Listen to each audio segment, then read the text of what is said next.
feel full, and it keeps your mind off of wanting to overeat. And also boosts your metabolism, Yes, so you're it does. burning more. Yeah, Try it today. It's going to work for you like it's worked for Brad and countless other people. RidUZone.com. RIDU zone.com.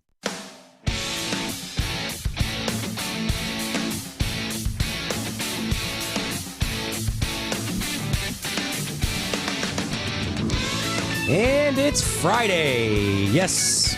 Woo, short week. Wednesday through Friday. That always feels kind of good. 2 weeks in a row, even. Didn't sleep down. I was any less busy, though.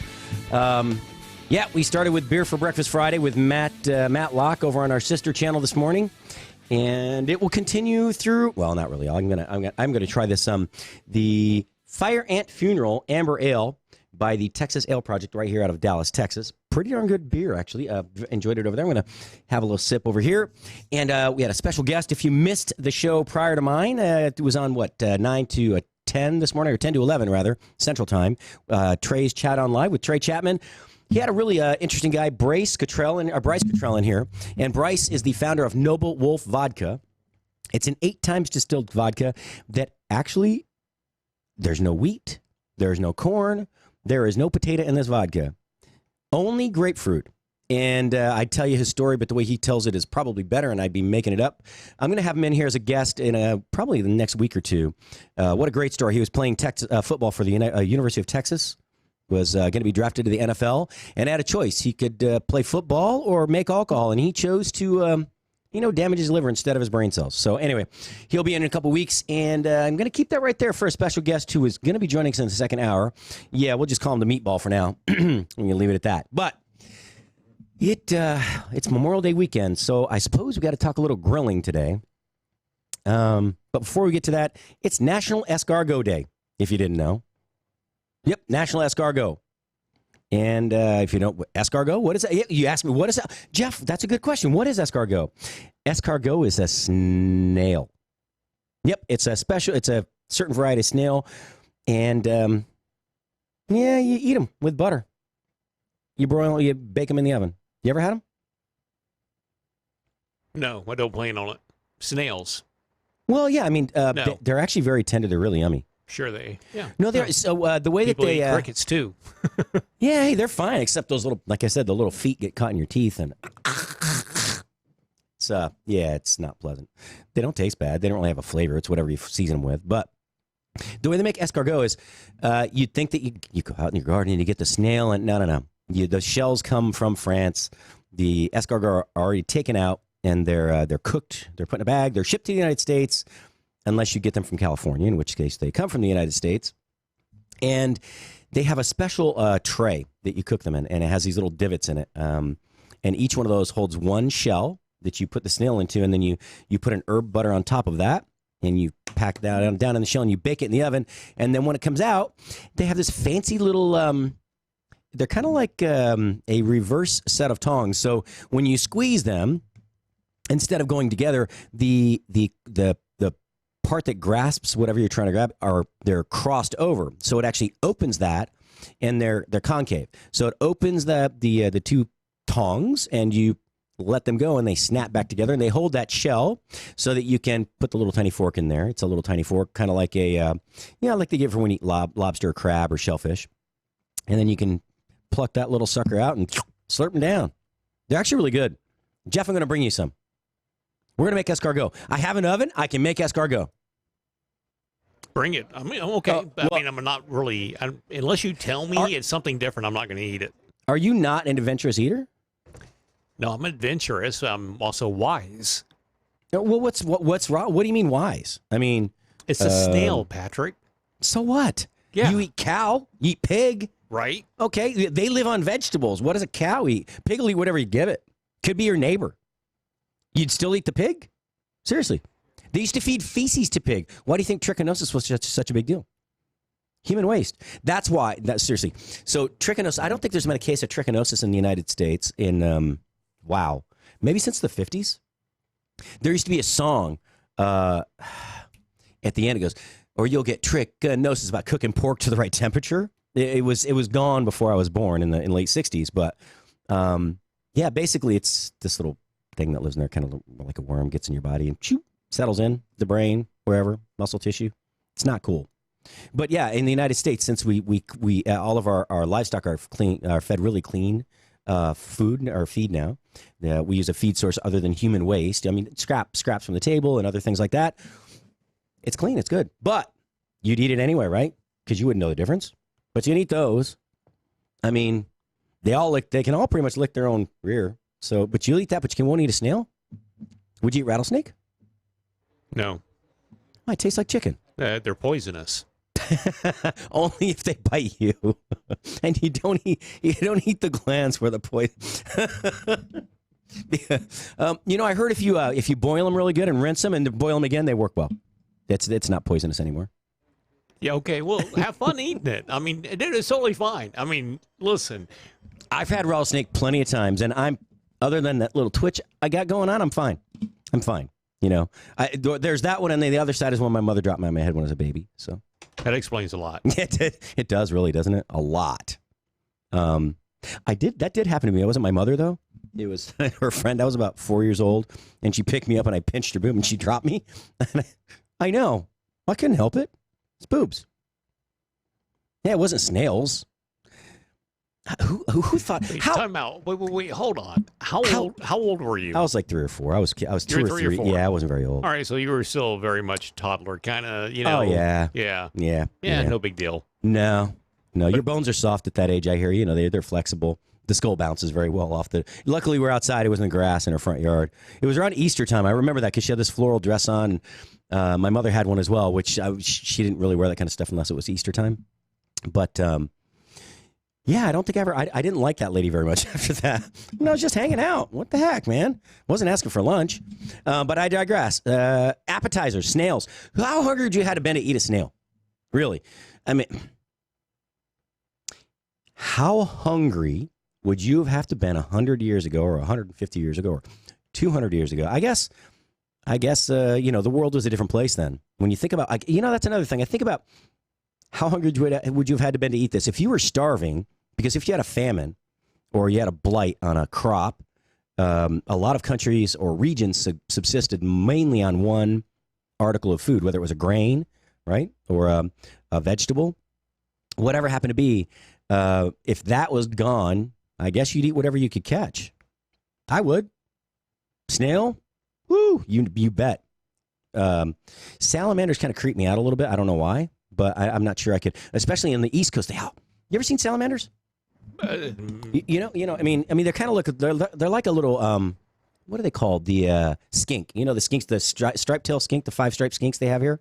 They kind of look like that. It's like but they have a shorter tail, and they typically live in a moist environment, but they're not a true amphibian. Okay, but they have these orange ones in the Northeast. And I know I'm not talking about food. Lighten up, man. It's Memorial Day weekend. Okay, it's just like Matt's not talking about politics. I am going to be talking about food, but I want to talk about this first. They have these really cool ones. There are 2 types of salamanders in the Northeast that I remember. There's a brown one with a really shiny, smooth skin that's striped, and then they have it's like an orangish color. It is orange, and they have these like brown and black speckles, as if it was dusted with silica or some sort of shiny. It's like what's that stuff called? Formica, like mica. The mica you find the stuff that's shiny, like fool's gold. It's sprinkled on a rag. I don't know what you're talking about. No, you never seen a salamander? No, I mean yes, but I don't know what it is you're talking about as far as trying to describe it. Like you're trying to come up with an adjective and I don't know, brother. Look up orange salamander on your computer over there. Okay. Well, the reason I say that is because if I were hungry enough, I'd eat a salamander. But the orange ones are so cute, Now, I guess once you toast them up in the oven, everything's kind of brown and crispy. You could put it in you could cook a salamander in the salamander. Everyone's like, what's a salamander in the kitchen? The salamander is, broilers are top heat down. So it has a flame, a row of, what do you call that? The flame ring? It's not a ring, though. It's a flame strip, right? Where the port's in it, where the flame comes out. I don't know. It's a gas diffuser, but I don't know what the actual thing is called. But above this, they come in varying lengths: 2 feet, 3 feet, 4 feet, 6 feet, 8 feet, and they bolt to the wall above the like a kitchen range, right? So you get your range top, and you've got your oven underneath, and you have what's called a salamander above. It's basically a low temperature broiler. So if you put your oven on low broil and you had flame instead of electric, like almost all have electric now. That would be what it'd be. The heat range, it would be as if we were 2 levels down from that, though. But it's a good thing to keep things warm, or to finish like melting or getting a little bit of brown on something, and you can see it. It's visible. It's always open. So these are about 10 inches to 12 inches deep, and they're typically about the same high, 10 to 12 inches high, and they have about 2/3 of the way down from that. The opening is about 8 inches. About 2/3 of the way down, they have a rack, so you can put pans in there or whatever. Or if you're gonna make something that has melted cheese on it, then I usually use pie tins, or a piece of if you're making sushi, like broiled what do you call it? Broiled freshwater eel, which I ate some at the food show that I'll tell you about in a little while. But you would put it on tin foil and put it in, and it gets nice and crispy, and then you put it on your whatever you're gonna on the rice. Now, going back to the story though, I would eat a salamander. I could put the salamander in the salamander. Salamander. Would you like some today? A little wrap it in a little piece of Gouda, smoked Gouda. That'd be good. Not really. I'm not a big fan of lizard. I'm not even a fan of gator. It's kind of like fishy, ultra fishy. It's not even like chicken. Everybody says that frog legs taste like chicken. No, they don't. They taste like swamp water. I like them, but they do. They have this fishy, gamey flavor, and the way that the muscle tissue is,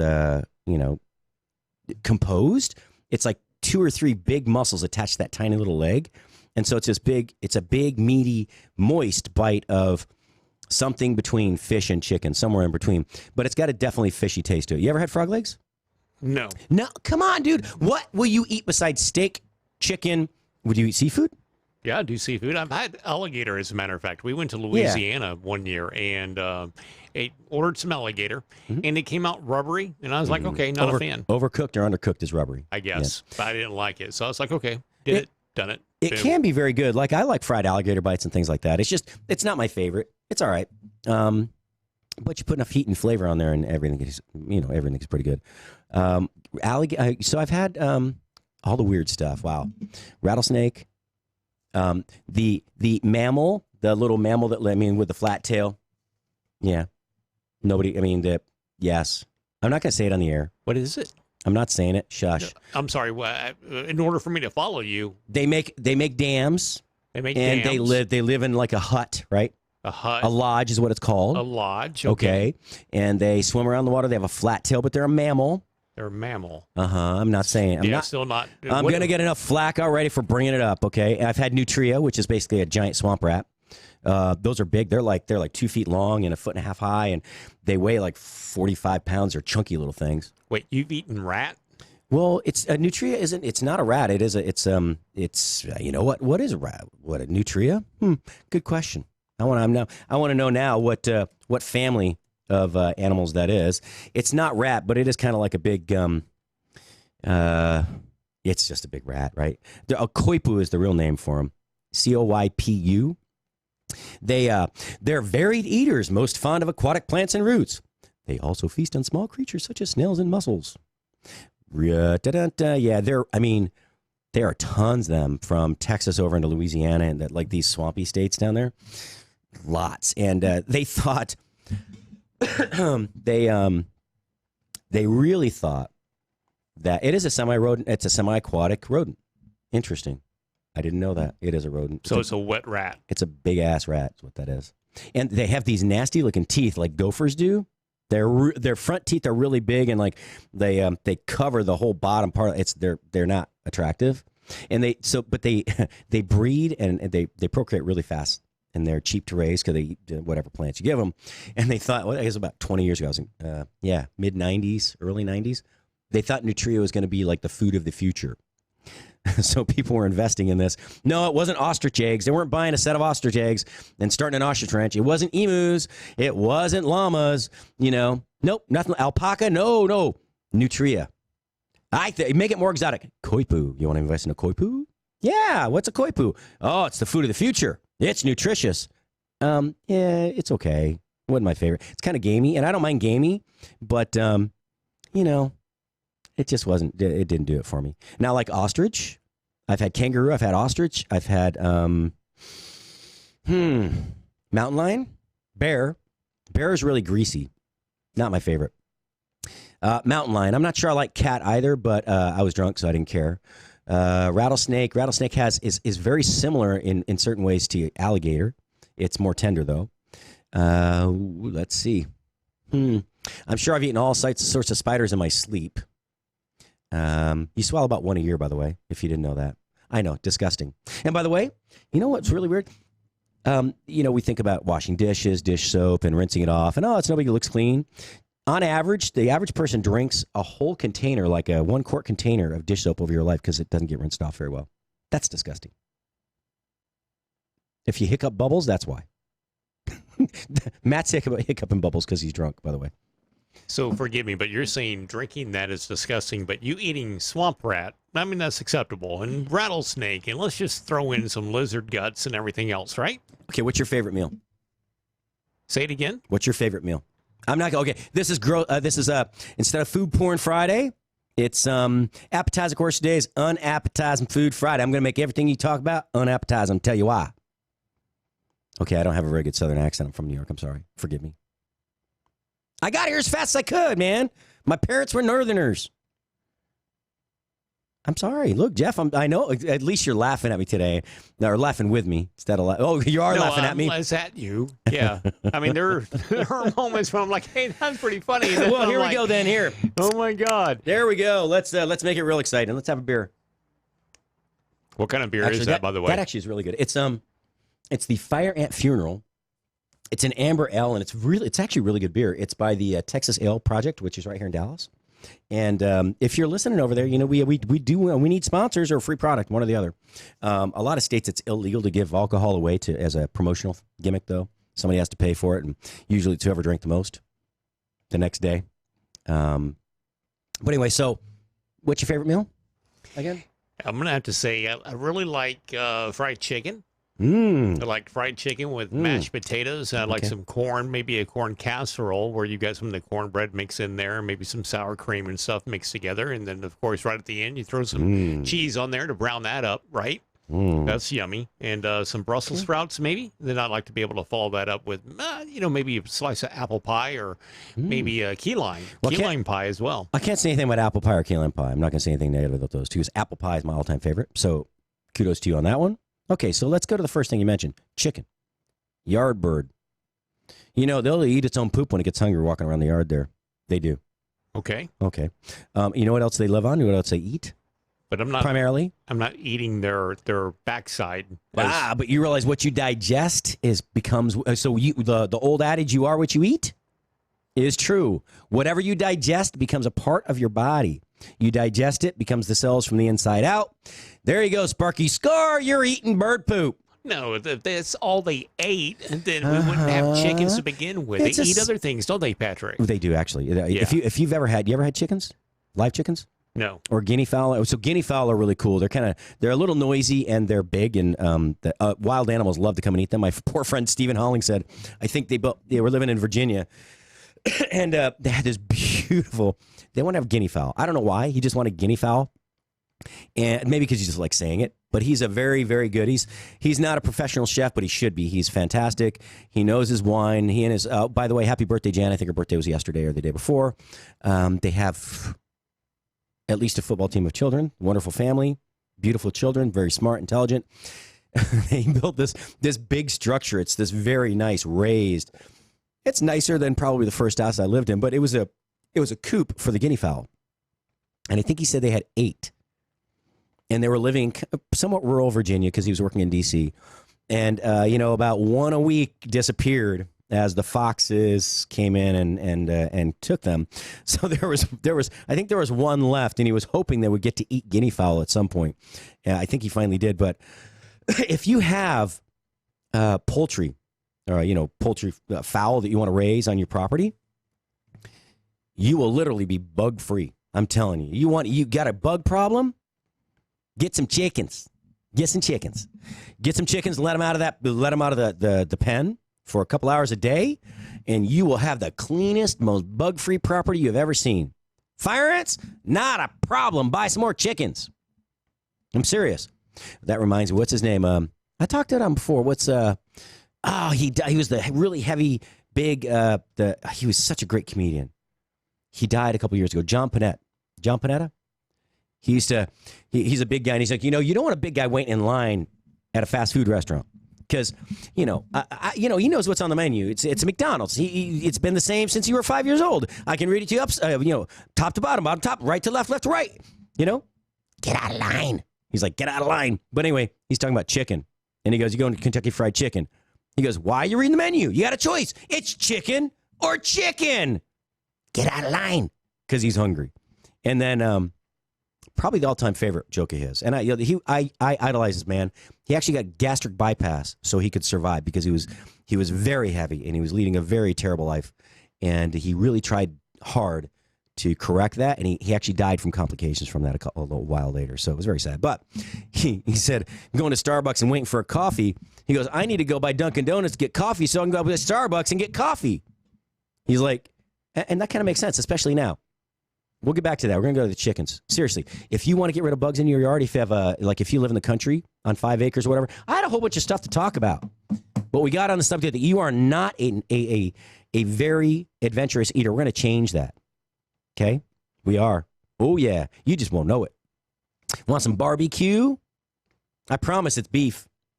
Yeah, not anymore. I'm going to start bringing my own lunch. Never mind the rat teeth in there. Forget it. No, come on, dude. I wouldn't go and start packing my own lunch. By the way, I've never served anyone to anything. No, I've never served anything to anyone that I did not honestly tell them what it was, ever. Not once. Really? No. Not even your kids? No, I would. You didn't sneak nothing in on them? No, I wouldn't do that. Mm-mm. No, because, if you don't want to try it, don't try it. My rule was take one bite, okay, even a little bite, and if you don't like it, don't eat it. That's it. Just try it. You don't have to like it. And if you don't like it, you never have to try it again. I'm okay with that. But that's family. It's your kids. But for other adults, if you don't want to eat it, I don't care. Don't eat it. Just forget it. Then you get to live your life as a martyr who is so unadventurous that you miss 90% of the wonderful things in this world. Well, I'm okay with that, I guess. Maybe. Yeah. Perhaps. You make it sound like I don't enjoy good food. No, just because I'm not. Seriously. Here's the thing. I know, John. Talking about kids and raising them and everything. My mom one year had tried to serve us liver and disguised it as chicken fried steak because she would always make chicken fried steak. And so she served liver. And my dad, of course, oh man, liver, gizzards, all that stuff. He was all in it. Mm-hmm. But us kids, we were like, first bite, we were like, yeah, this is not what's going on. So, yeah. Yeah, we had a lot of liver when I was a kid. So, my grandfather had cattle. We used to slaughter a couple head every winter. And so the older the cattle are, that head of cattle is, the deeper purple that liver gets. Just the more blood that's run through it and processed, whatever. But if you take calf's liver or you take a veal liver, like a young calf, it's really light. It's almost fleshy colored, right? It's very light colored, which means it doesn't have that gamey, nasty, metallic flavor to it. Because it's the iron in the blood that gives it that flavor. And wow, that's something completely different. Because I would eat it because I had to. I didn't have a choice. Dry, overcooked, mealy, metallic tasting, smothered in onions, Mama. Can I have more onions, Mom? Can I please more onions? Yeah, I'll eat another little piece, but can I have a lot of onions on it?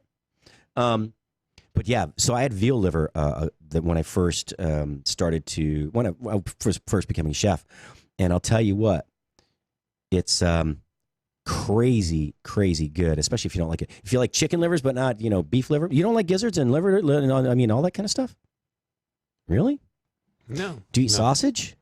Yeah, sausage. What do you think you're eating? Sausage. Lips and butts, right? No, not that kind of sausage. Actually, it's not. Right. So I know some people have watched that, how it's made, and they do hot dogs one day, and they would never eat a hot dog again. I'm like, okay, well, A, you're looking at whatever store brand that you're looking at. Just eat the kosher stuff, Hebrew National, or Nathan's is good. I like Nathan's.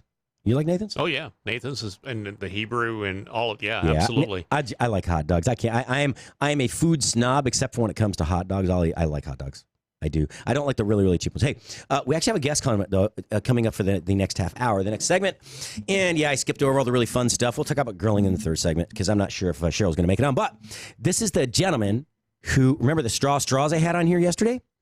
This gentleman is the owner and founder of the company of Hay Straws. That's Haystraws. He's going to be on here at, 35 past the hour. So come back, right back. Food Biz Pro Patrick Mosher right here on Spoony Radio. Stay tuned.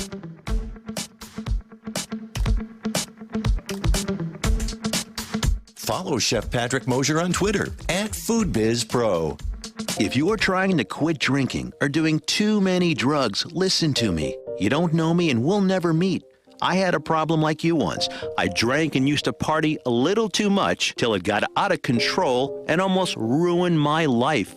I realized I needed help to fix my problem before it totally destroyed me. If you've tried to fix your drinking and drug problem and you know you can't do it alone, you need to call the National Treatment Advisors. They'll immerse you into a 30-day program to replace your old habits with new habits and totally change your life. And if you have PPO private health insurance, the entire program may be covered. Fix your problem right now before it gets any worse. Get clean. Call now and learn more. 800-296-1252.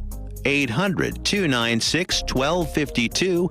800-296-1252. 800-296-1252. Fast Track Student Loans can get your student loans out of default, stop any wage garnishments, stop collection calls, and stop seizure of your tax refund. Give yourself a break. Stop the stress and get your student loan payments down to as little as $25 a month based on what you can afford to pay. 800-709-4395. 800-709-4395. 800-709-4395. 800-709-4395. Now you can fly anywhere in the world and pay discount prices on your airline tickets. Book a flight today to London, Paris, Madrid, or anywhere else you want to go. And pay a lot less guaranteed. Call the International Travel Department right now at Low Cost Airlines. 800-452-1075. 800-452-1075. That's 800-452-1075. And we're back. It's Friday. It's Friday. Thank God it's Friday. I think Rob Carson has a new show coming up right after this on Sound Bites.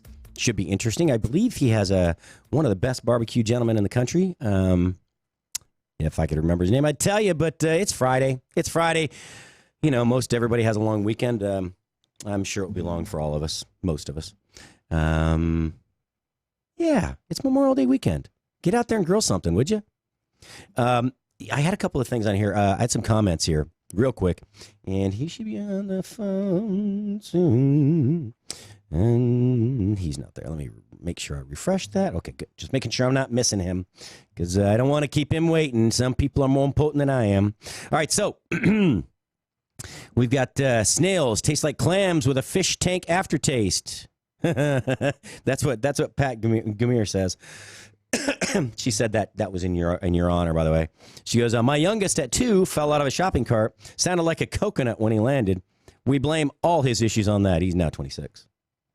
You know, I'm right there with you. Kindred spirit.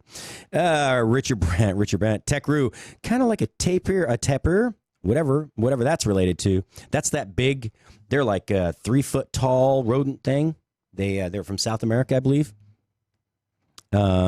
Or is it a mustelid? I don't know. Richard, you know too many damn big words, engineer guy. All right, smarter than most engineers. Just go get the little stamp behind your name, and then you'd be good. Then you can talk like that. He goes, every time I've eaten crocodile or alligator, I've gotten ill. Then again, I was already coincidentally drunk a lot of alcohol, or I've been drinking a lot of alcohol whenever I had the opportunity. He was probably at Mardi Gras when that happened. And all right, good. Just make sure we're not missing the call because I kept someone on hold for like 12 minutes one day. I didn't know. I'll let you know. I know. We're good. Thank you because, I don't pay attention very well.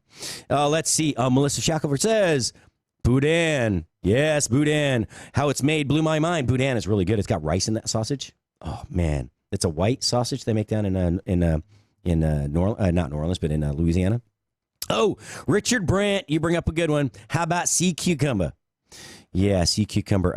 I'll eat sea cucumber. That's not a bad deal. It looks like jellyfish. It's like clear, opaque. They julienne it up and they marinate it in this like sweet kind of soy thing, and they mix it with some little pieces of seaweed. But now, one thing they do in Japan, I've told this story. The only thing I actually hated, but I would eat it again if I had to, if I was dying and starving somewhere, it's the white stuff that sea cucumbers squirt out at their enemies that are the prey that are trying to eat them, or not prey, but the yeah, is he there? Okay. Well, all right. Is he on, or I'll bring him 1 second? Okay. All right. So that's the only. I mean, jelly. I mean, that's fine though. Jellyfish, you name it. Julienne that stuff up, marinating something, a little hot chili flake in there. Yum. Gizzards, yes. Liver, no. No, I'll eat them all. Put it on a plate. That's just wrong on so many levels. I think your guest is He ready is. for you. He's there. All right. So let's see. Gilmer, are you there? There he comes right now. There you are. I'm here. All right. So, Gilmer, I want to make sure. It's good, man. So, how did you recover from the show yet? I did. I'm recovering.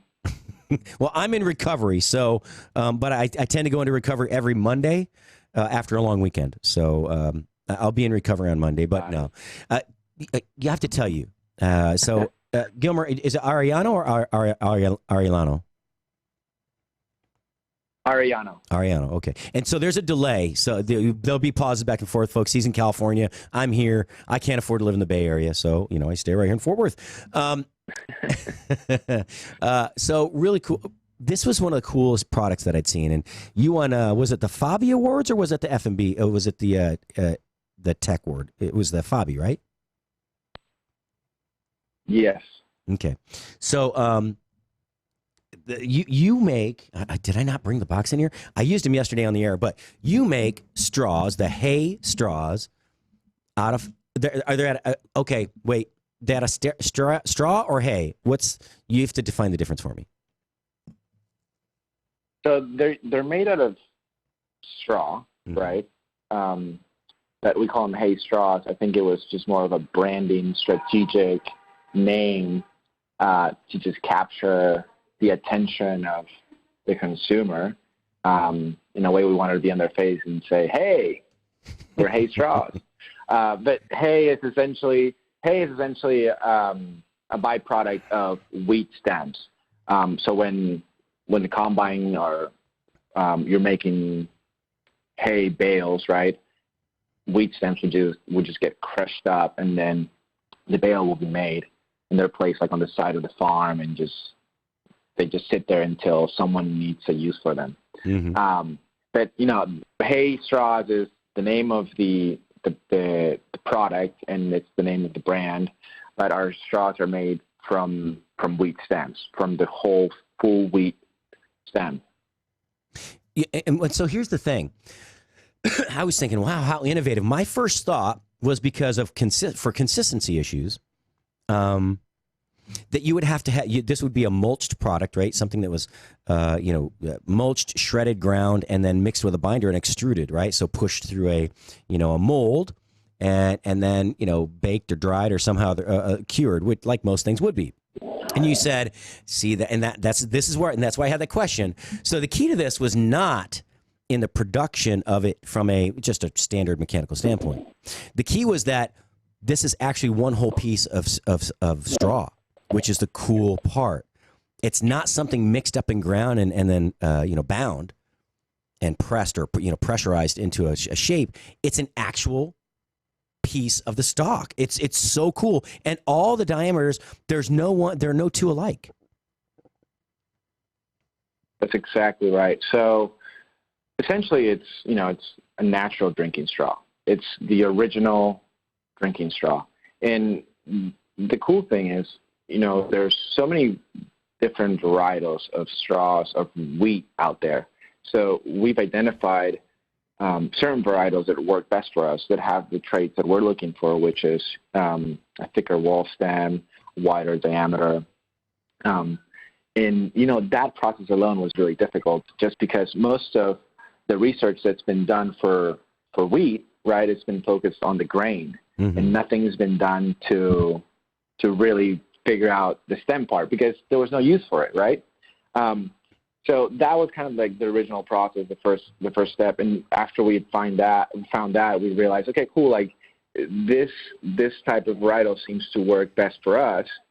But regardless, because it's not a molded product or it doesn't come out of a tube, it's natural, which means that no straw is the same as the other one, which, works in our favor, but sometimes it doesn't, because people want consistency, especially when it's a drinking straw. So we do our best with what we have to give our customers parameters of, we'll give you a straw that won't be the same, but it'll be between 3 millimeters and 5 millimeters wide. That we can guarantee. Yeah, and that's the smaller box. The actual the one that has the square end on it. Those are the ones you're giving away as samples at the media breakfast. Now there was a larger diameter that I got a few of. What size is that one? So we're calling those the jumbo straws, and essentially that's a completely different plant, a plant that we are actually not disclosing just yet until we release the jumbo straws, which will be in about a month from now. And those are going to be wider diameter, and the length will be about 8 inches. And the reason why we really took the time to find the plant that, would be wider and thicker, is because a lot of customers wanted a natural straw for their smoothies or their juices or their shakes, right? And so we went out in the wild and found the plant. No, I love it. And essentially, it's the same process. It's the same process. It's the same concept, right? I think from a company perspective, really our mission is to use whatever nature has given us and repurpose it, right, without adding or changing or manipulating or doing much to it, because we can, we just got to go and find it, really.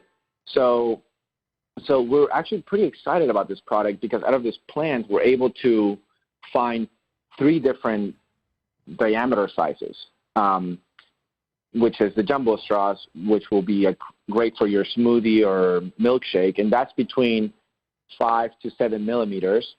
And then we have a jumbo XL, which is between 7 millimeters to 8 millimeters. And then you have that's for things. Well, you have a really big one. Is that Sorry, the one? go ahead. No, so you have the really big one coming out for the bubble teas, right? Is that the one you haven't? Is that one you're still working on? And that is correct. Yeah, no. And out of the same plan, we're able to make a bubble tea straw, which is 10 millimeters and up. It goes up to like 12 millimeters, and we're actually really excited about the bubble tea straw, because it's essentially the first all natural bubble tea straw. And when we talk to bubble tea shop owners, they were very concerned, because with all these bans happening and all these the legislation just banning straws, they were concerned that they wouldn't be able to find a replacement for their straws. And if you think about like a bubble tea drink, the straw is very much part of the drink. It is essentially the drink, right? So I'm happy to say that we have a solution for them now. No, I think it's fantastic. I'll be honest with you. All right, I came back from Chicago with a little bit of bronchitis, so just trying to not cough in your ear while I'm on the radio. But see, here's the astonishing facts that people don't think about. 500 million straws every day used in the United States. 500 million. Think about that. How much in volume? How much does that take up? I can't even imagine. I can't. Is that like one big container vessel? Probably a cargo ship. Probably 500 million's a lot. No, not that much. We can fit up to 10 million straws in one container. 140 foot? 140 foot. Wow. Okay, but that's a lot of straws. You think about, I'm thinking, so there's only 300 million people in the United States, 320, I don't know, somewhere in there. It used to be 280 million about 5 years ago. So when you think about that, though, that's more than one straw per person per day. And I was thinking, what is driving Fascinating. that? Well, and I thought about, so I thought about restaurants, okay. I thought about how many straws each person, being in the restaurant industry for 30 years, how many straws people use every day, and then you have the employees, and then you have, they use multiple. Not only that, then you have like the cocktail straws, and how many of those are used per visit, Right. per visitor, per guest, per meal period, and it really starts to add up. And I would think they're probably, I'll bet they're guessing under on that. I think that's a safe number. But that's a lot of Right. plastic going out. And people don't realize I know this is natural fiber and it does mulch back down. But I mean, on average, how long would that take to deteriorate? A couple months, 6 months, a year? No, our straws, I mean, if you literally can put it make a hole in your backyard, throw it in the hole, and it'll just go away in about 2 months. Okay, so because a banana peel takes up to a year. People don't realize Essentially, if it's moist and it's wet in the right conditions, I believe it'll go a lot faster. Yeah. But if you just just throw it. But let's go back to that stat though that you were talking about, the 500 million straws per day. So I remember, that's a very in your face kind of statistic, right? You're like, holy cow, like 500 million straws. That's a lot of straws per day just in the U.S. So 1.5 per person. It's hard to believe, right? But then it's hard to believe, but basically, while ever since we started this business, that's kind of the number that we've been playing around in our heads. And now, after doing Hey Straws for a year and talking to all of our customers, it doesn't surprise me anymore, because we have so many different customers that are not just like restaurants and bars, that they're completely out of the scope of the traditional food and beverage establishment that you would think, right? And then you realize, okay, like, yes, 500 million straws is very possible. I mean, we're talking about stadiums, zoos, aquariums, and home corporate use. offices, colleges. I mean, it's basically every single place that is going to serve a drink, right, regardless if it's a restaurant or not, will most likely stock drinking straws. Yeah, absolutely. And now a lot of times, though, there's not just the straw to worry about. There's the wrapper, the paper wrapper as well. Exactly. Yeah. Yeah, it's crazy. It's so... And we go back and forth with the wrapper, right? Because we're essentially like at the core of the company, right? We're in San Francisco, so we're very mission driven. We're trying to create less waste. Of course. So we go back and forth, and is the wrapper really necessary, right? You talk to a massive corporation, they'll say yes. If you talk to, just a mom and pop establishment, they'll be like, no, I don't care, right? And there's also some rules and norms in regards to wrapping drinking straws, and that's very specific to each city. But I think from our perspective, it's from a mission and from the company perspective, it's like we're in the business of creating less waste and not more waste. So I think right now we haven't been forced to make that decision yet, and I hope we're not. And I hope we don't ever get to that point where we're forced to make the decision where we absolutely need to wrap our drinking straws. Well, I think because we just want to make less waste. No, I agree, and I don't think people understand. For many years now, over a decade, probably closer to 2 decades, China has been buying our plastic waste, and they just bury it over. They just have big landfills, right. But. And people don't see that. Most people haven't seen any kind of footage of that. They don't realize that does not go into landfills here. It gets most recycling plants. They separate the plastic, and then it used to be sold to China. China will no longer take any more of our plastic because they're like, I don't know, what are we going to do with it, right? We got a lot of land, but we got a lot of people, and they're starting to see the side effects of all that, and they just don't want to store it. So we are now getting this secondary problem of this waste just compounding. It's not just in the and look, right. if the turtle with a straw stuck up its nose doesn't tug at your heartstrings, which it's supposed to, then shame on you. Or trust me, I've found birds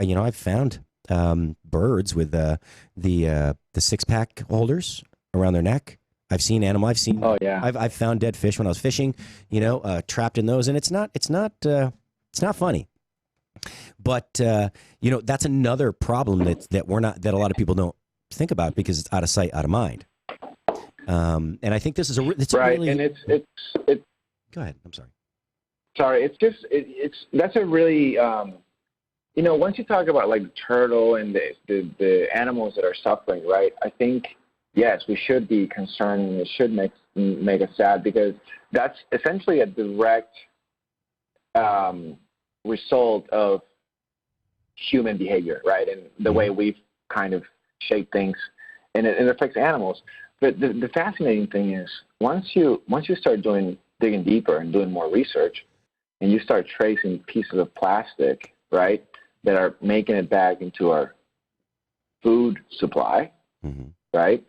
Then you're like, okay, well now I'm going to, if a fish is going to be full of plastic, and we're going to catch that fish and eat it, right? Then essentially that plastic is making it all the way to my kitchen, right? Absolutely. And then it's not just fish, but they're starting to find traces of plastics and sea salt, right? So it's really a dangerous way to it's just a nasty type of circular chain that happens with this plastic problem. And I don't know if you've ever heard of the garbage patch. Oh yeah, the big raft out in the Pacific. In the Great Pacific, and it's fascinating because when you think about that, you're like, okay, well, you know what? There's no way there's like plastic bottles floating in the water, right?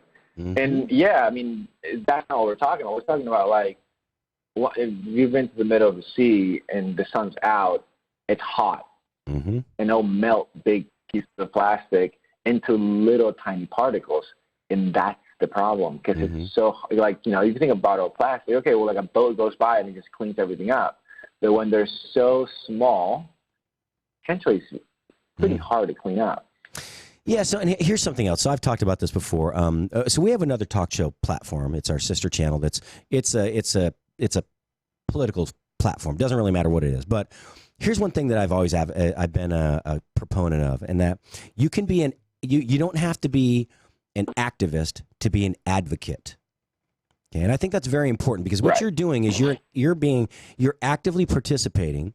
And I don't know what you do on the weekends, and that's I don't really care if you are an activist, but I think you came up with a really great product that went back to actually old school thinking, and you're a big advocate for something that I think is kind of overlooked and not spoken about enough. And look, I'm a fairly conservative person. I'm very fiscally conservative, but when it comes to certain social issues, I'm way more liberal. And when it comes to environmental issues, it affects what I do for a living. This plastic is not the only issue. I mean, have you heard about the Puget Sound fish are so full of opioids you can't eat them anymore because our water treatment systems don't flush out. They don't filter out opioids. It filters out bacterial and viral pathogens, but not medications. They're not designed that way. And so, and that affects directly what I do, which is feed people for a living. And I'm an advocate for healthful eating and being purposeful in what you put in your body. Or so I have a snack now and then. I may have some sugar, I'll eat a bagel cream cheese and some, a big thing of jelly. I'm okay with that. But the thing is, when I can't take a fish out of the water anymore because of some contaminant, which is going to, potentially cause cancer in my body, whatever, just make me feel ill, then that's an issue for me and for my children and whomever else I'm going to feed, right? Anybody in the world I'm going to touch food and it's going to affect them in a negative way. That's a big deal for me. But anyway, I'll tell you, I love the product. It's very high quality. You have to get used to handling them at first because they're kind of brittle before they get wet. But I don't, it took, I broke one star. I was like, oh, damn it. Okay. That won't happen again. And I'll be honest with you. I'd love to send you more samples so you can have just around the office. So when you It'd be have awesome. guests come over, you can show them. No, it'd be very cool. I'll use it on the air all the time. Absolutely. Just send, text me or email me your address, and I'll get you a ton of samples out there. Yeah, well, I don't need a ton because I don't need 10 million. I just need a couple hundred or whatever. No, they're fantastic. As a matter of fact, I'll give them out when the chefs come in to the studio. I'll give them one and say, hey, look, it's a really cool product. Check it out. Just go to the website, and I think that they'll appreciate it as well. We have a really amazing group of chefs here in Dallas-Fort Worth region, and I think it's a product worth looking at. And what's really cool is you sell. A lot of companies will not sell their product if they're if obviously the idea was to target the F&B industry because that's where the majority of the straws are used. But the fact that you can buy them in a retail perspective for home use, I think is it's quality. It's quality of service. It means and it gives everybody the opportunity to try your product and make a difference. Yeah, absolutely. And actually, the retail customers that we get, they're the ones that are most active in just in like social media, and they'll tag us and they'll say, hey, like really cool straws. And they're the ones that will go to their restaurants or local bars and restaurants and be like, hey, like, have you guys seen this? Hey. No, exactly. Like, yeah. So it's really cool. And then, yeah. No, they email us and they're like, I just got your straws and I just got this bar to sign up and they're using them now. And it's just really cool to see that level of advocacy. And I'm not saying because we have a great product or we're selling really cool straws that are good for the environment, but it's because I think now, like, this is a time where people are really starting to care and they're showing that. And there just needs to be more of that, because straws are right now, but what's going to be next? Like cutlery, better not be, don't touch my knives. Bags for first. Oh, you're talking about disposable cutlery. Well, you know what? We might need to make them. But so here's need to make them for you. So here's the cool thing that I want to talk about though, really quickly, because chefs and restaurateurs and caterers and mixologists and bartenders and servers, we're all very particular when it comes to the table setting in a restaurant. Okay, when it comes to the to-go stuff, who cares? Even the straw on the table in your glass, it is not something sexy. It's functional. Well, and replacing it with something that's a little better, not even a little, a lot better for the environment and doesn't generate really any waste, because your plant doesn't even, you take the waste from the straw that you're using to generate to create these straws, and you use that, don't you use that to generate energy to fuel the plant? Yeah, so a lot of the waste that we generate is to, in one of our facilities, it's used to generate energy to heat the plant, to heat the water, things like that. It's pretty unique for production. Yeah, and no, it's awesome. I love it. So you're basically, and to some extent, a self-contained, vertically integrated process at that point, and I think it's fantastic. Look, and I'm not the and maybe shame on me, I'm not the biggest advocate for environmentally responsible actions when it comes to food service, but it is coming to a critical point now, I think, and this is a super simple way. You're replacing a straw. If the clear straw is too sexy and you can't replace it, well, okay, you're just stupid. I'm just saying, you're not thinking. But look, there is a slight cost difference, but I'll be honest with you, at 7 cents a straw, basically retail. That's nothing. That really, if you're going to pay $1 a soda and you can't put a 7-cent straw in there, and by the way, I did find out you can dry these and reuse them. Don't tell anyone. Yeah, I did. The one I used yesterday. And just on a side note, the wholesale pricing is a lot cheaper than the retail pricing. Yeah. So for like restaurants and yeah, so and I'll put that out there, and I'll give them all a link to your website and stuff. But hey, real quick, because I love San Francisco so much, I love the food there. The food scene it's been one of my favorite places to dine. Do you ever go down to the Embarcadero to the? It's off topic, I know, and we'll let you plug the website and stuff. But Embarcadero, where they have the farmers market down there. Did you ever been down there? Yeah, on the Ferry Building. Oh yeah. So have you ever gone down to the farmers market right at the Ferry Building? Yeah. My favorite farmers market in the world. There's a guy down there. He's got the truck that's a rotisserie truck called Roly Rody, where they do like the pork and the duck and the chicken. You ever seen that? Yeah, Rody. I've seen it for sure. I love that guy. I've had their chicken when I think it was at the Treasure Island Festival. Oh man, I'm telling you, it doesn't matter which one. I remember talking with him. Yeah. Oh, he does just the center cut of the pork.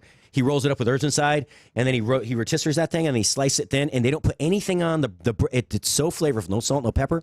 He puts it on that brioche bun, and he takes and puts some pepper crust on there, microgreens. Then he wipes the other part, the juice up, and sticks the top on there. It's the best sandwich I've ever had. But all right, you got about 30 seconds, man. I'm sorry I just love that guy so much. Gilmer, where do people find you?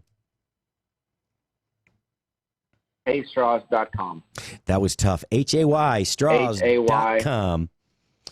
All right. Hey, let's if you want, I'll shoot you an email. Send me some samples, and then let's touch base in a couple months because I'd like to see how business is growing and what's happening, and we'll talk some more fun food. Sounds good. And if you're ever in San Francisco, don't be a stranger. Oh, you have my email, you have my number. Absolutely. And you're making millions now. You can take me to dinner. All right. have a safe weekend. Take care. Thanks. Thank you, sir. Bye-bye. All right, folks. Yes. So Gilmer, he's a very creative young man. He's a very young man. I forgot to ask. He's in his mid-20s, I believe. But all right, check out haystraws.com. Again, Chef Patrick Mosher, Food Biz Pro. We got 30 minutes of grill talk, and then we'll be, what are we drinking this weekend?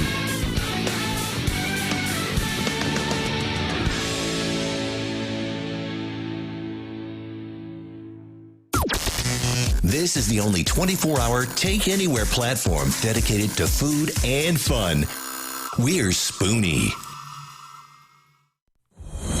News this hour from townhall.com. I'm John Scott. Bowing to the inevitable, Theresa May has announced that she will step down as UK Conservative Party leader in 2 weeks, admitting defeat in her attempt to take Britain out of the European Union and sparking a contest to replace her as Prime Minister. British opposition leader Jeremy Corbyn says May fell on the Brexit sword and had to go. She clearly cannot command a majority in Parliament. She clearly has lost the confidence of her own MPs, and in all the discussions she's been having with her MPs, they've all said one thing to her, that they don't support her strategy. May says she will quit as head of the governing party on June 7th. President Trump traveling to Japan for a 4-day visit. White House correspondent Greg Cluxton with a preview. During his visit, the president will meet with Japanese Prime Minister Abe, become the first foreign leader to meet Japan's new emperor, and attend a sumo wrestling match. Even though the U.S. and Japan are trying to resolve some trade disputes, a senior administration official says trade will not be a major focus of this trip. The official says the presidential visit comes at an historic moment in Japan, and it demonstrates that the alliance between the U.S. and Japan has never been stronger. Greg Clugston, the White House. Also at townhall.com, President Trump informing Congress that he's deploying additional American military forces to the Persian Gulf region. His announcement that he's sending roughly 1,500 troops to the Mideast comes a day after Pentagon leaders proposed a beefed-up military presence in the region as the U.S. responds to what it says is a threat from Iran. It will become among the most strict abortion policies in the nation, and it becomes law in Missouri August 28th. Governor Mike Parson has signed a bill that bans abortions on or beyond 8 weeks of pregnancy without exceptions for cases of rape or incest. More on these stories at townhall.com. Never Forgotten Apparel is more than just a premium women's and men's clothing line. It's a movement to remind us to wear American-made and serve those who serve us. Our heroes. Never Forgotten Apparel gives 20% of their total sales to nonprofits that support homeless veterans and off-duty firefighters, and 50% to individual veterans and firefighters in need nationwide. Check out neverforgottenapparel.com. Use promo code MATT, M-A-T-T, and get 15% off your purchase. Got an old car? You can donate it, whether it's running or not, to the United Breast Cancer Foundation and save a life. They'll even come and pick it up for free. The United Breast Cancer Foundation has saved hundreds of women's lives through their free or low-cost breast screen exams. But now they need your help. The United Breast Cancer Foundation wants to save more lives through early detection by offering women free or low-cost breast screening exams. And donating your old car, SUV, or truck, whether it's running or not, helps pay for them. Plus, you get a charitable tax deduction. Help the United Breast Cancer Foundation save lives by donating your old car, SUV, or truck. Call now for free pickup. 800-245-0823. 800-245-0823. 800-245-0823. Call right now. That number again is 800-245-0823. Dr. Ken Brown here, host of Gut Check Project with my co-host Eric Rieger. I've seen in my practice that Atrantil is a whole lot more than just a bloating product. Yes, it does a whole lot more than just fix bloating because of the polyphenols that you find in Atrantil. What are some of the things that these polyphenols do, Eric? These polyphenols can help you have more energy, and polyphenols are great for athletes. It sounds like it's going to help a whole lot more people than just bloating. Go to lovemytummy.com/Spoony.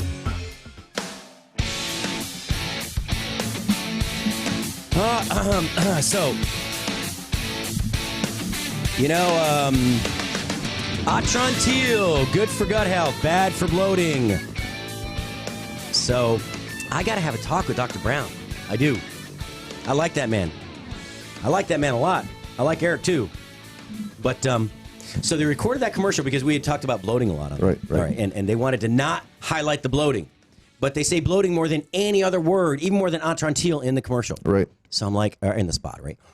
I gotta do a little coaching here, a little coaching and counseling. It's a teachable moment.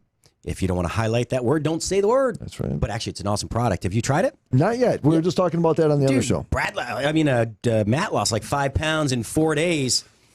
He was apparently he was racing Ron for the bathroom and fighting over who's gonna. The only problem I have when we talk about losing weight is everybody tells me I have to get away from the carbs. I can't get away from the carbs. I love my pasta too much.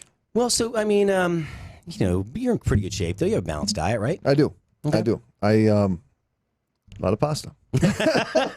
And not all pastas created equal. So all right. So we got Rocky Stucci in here, by the way. All right. You are a host on the other platform, Mojo 50, our sister channel. Correct. But you're Italian. You like good food, and you used to have a restaurant. I used to have 2 restaurants. I used to. I'm sorry. I used to have a cafe in St. Paul, Minnesota, which was just one of those. It was a meatball sandwich and hot dago cafe. Nice. And then we opened up a full service restaurant in Hudson, Wisconsin. And awesome. We full menu. It was weird. You learn a lot about people in the restaurant industry. You learn a lot about human character, what people are looking for in foods. Mm-hmm. And I used to work in French restaurants. I used to be a French chef. Because back in the day, that was the only fancy food we had was French food. It really was. Everywhere across the country. Yep, it really was. Every fine dining restaurant. I was a regional chef for the cattle company in the Twin Cities. Yeah, I awesome. did all the butchering, and we cut our own steaks on site. So you can do full butchery? Full frame or primal cuts? I want to tell you yes, but probably a little rusty compared to what I used to do. They probably sent you the strip loin. That's what they did, and then we cut them into pieces. Yep. Exactly. Did you use a bandsaw? On some things we did. Yeah. But most of it was knife cutting. Yeah. Like T-bones and stuff. Yep, absolutely. You bet.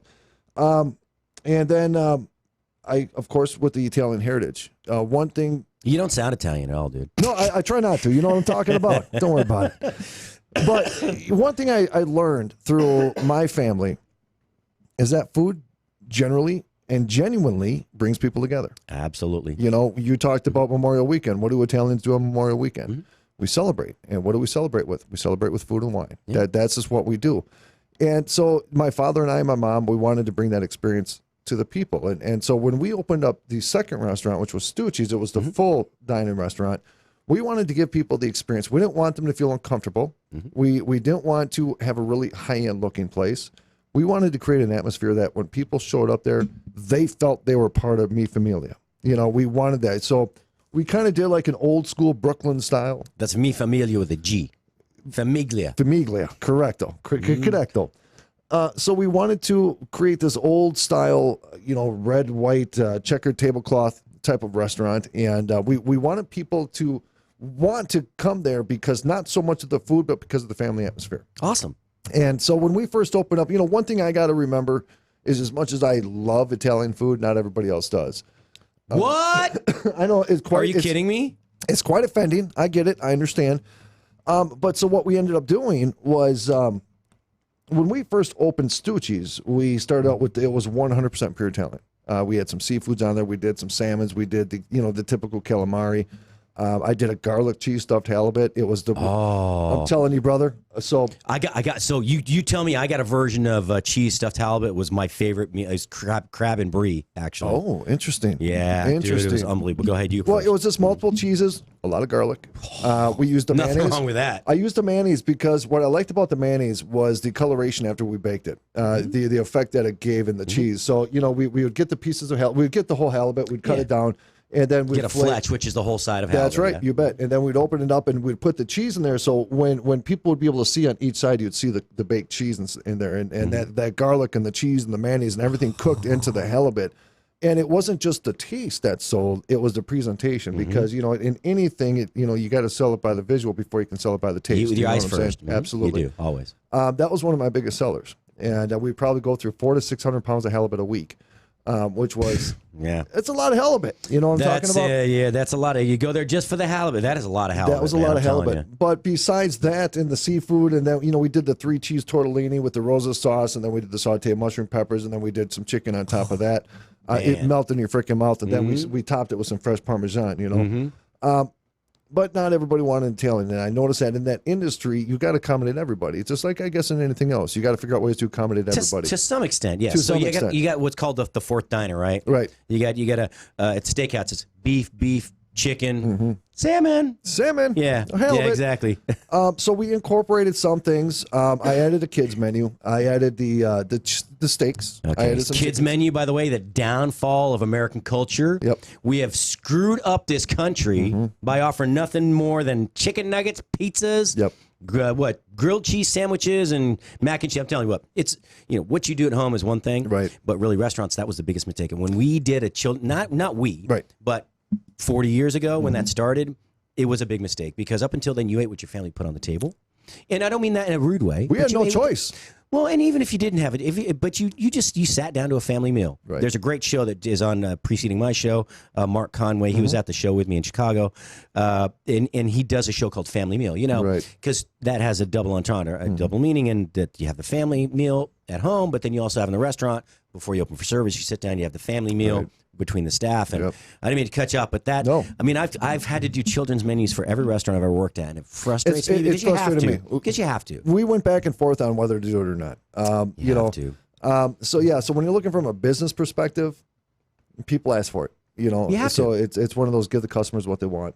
And so I did notice a significant amount, but there's with Italian cooking, and this is something I learned. When I worked for other companies, I made my decision based off what the company wanted, and I think we see that a lot in the restaurant industry. Yes, we do. When I had the restaurants, it was what I wanted, and it was an experience thing. That can be good and can be bad, because as a young chef, I was like, I'm going to feed him this and this, and no salt on the table. Right. No, I can't burn it for you. Yep. And then I realized, look, you want a well done steak, deep fried with a little A1 steak sauce on it. That's right. More power to you. That's right. I'll Just take keep your coming money. back. That's I'll right. take your money. That's You're not right. going to pay my staff. Spaghetti sauce. Ooh.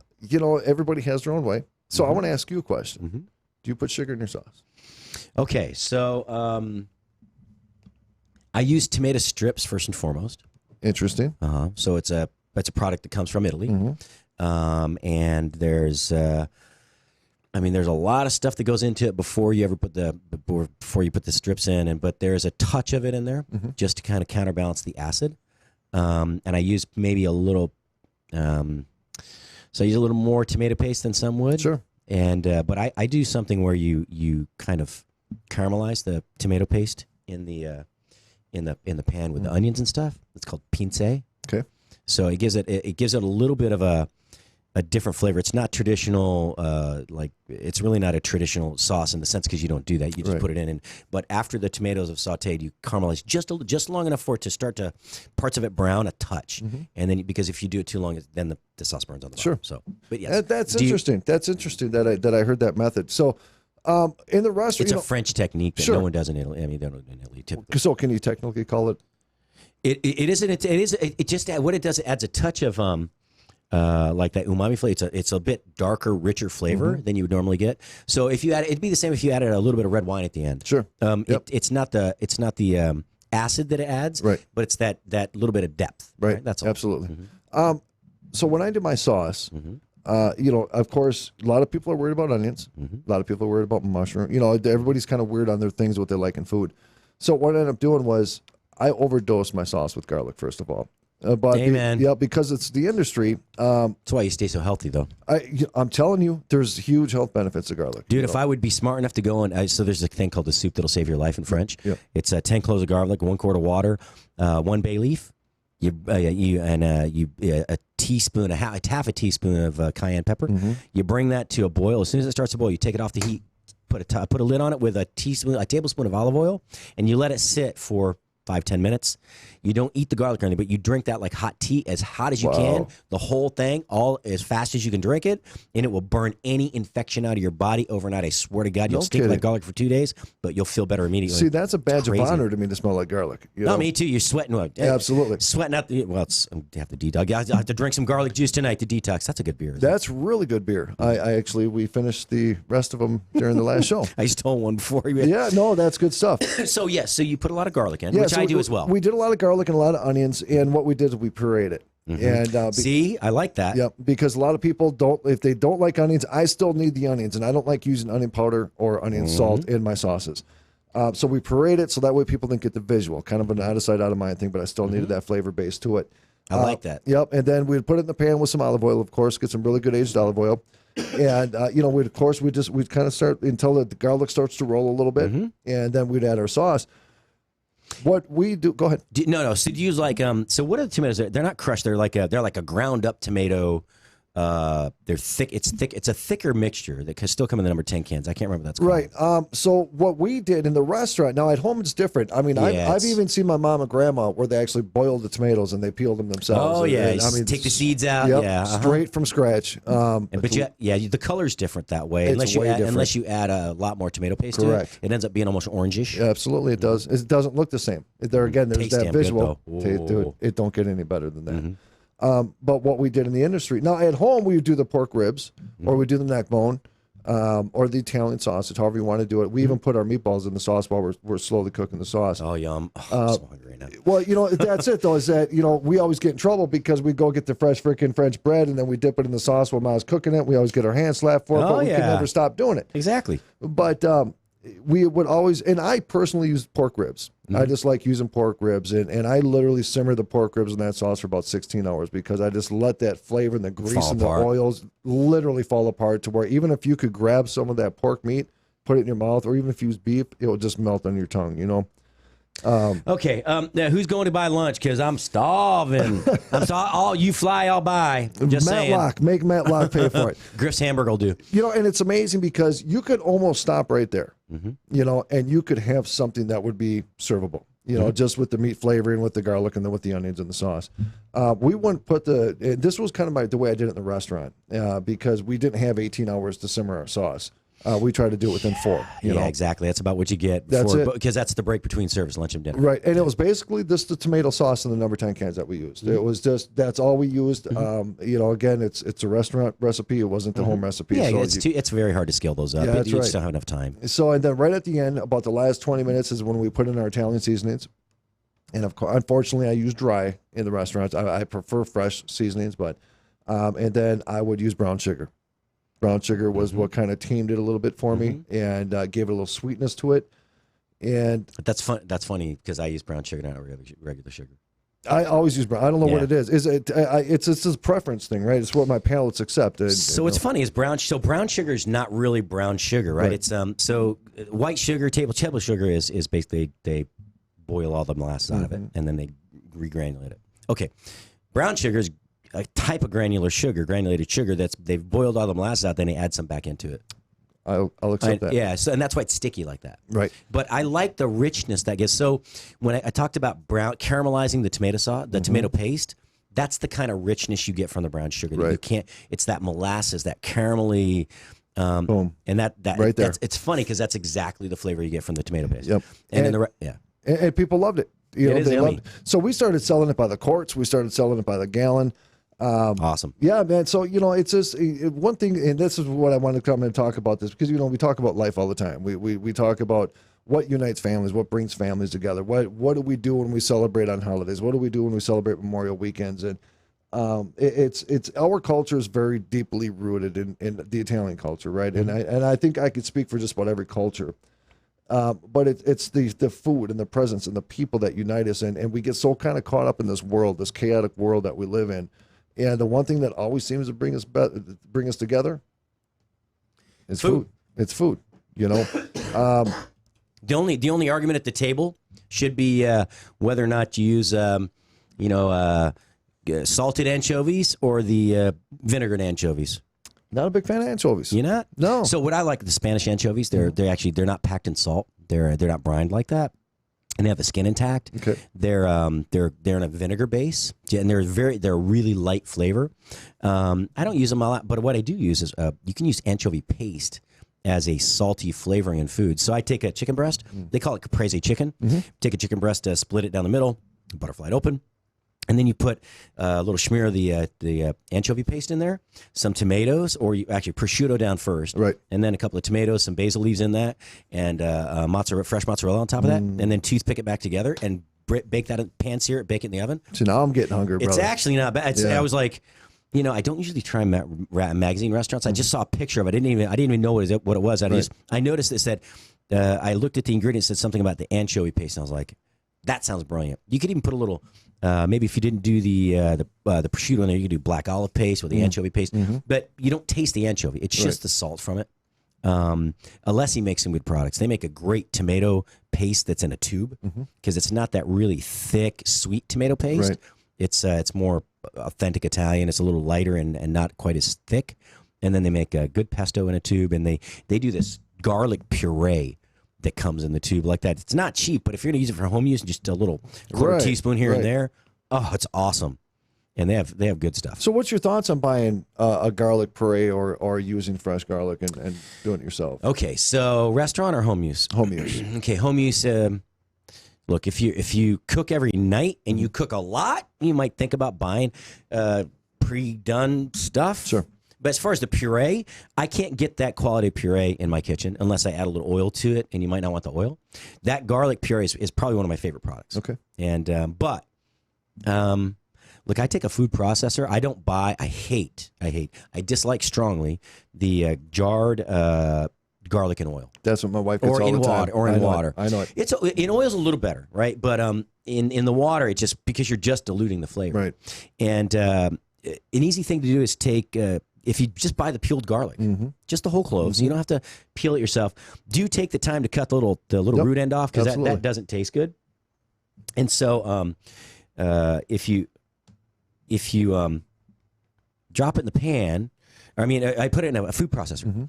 I put in about halfway full. Right. All right. I have the small food processor, like the small Cuisinart, the $30 one, and so it's about a cup and a half in there.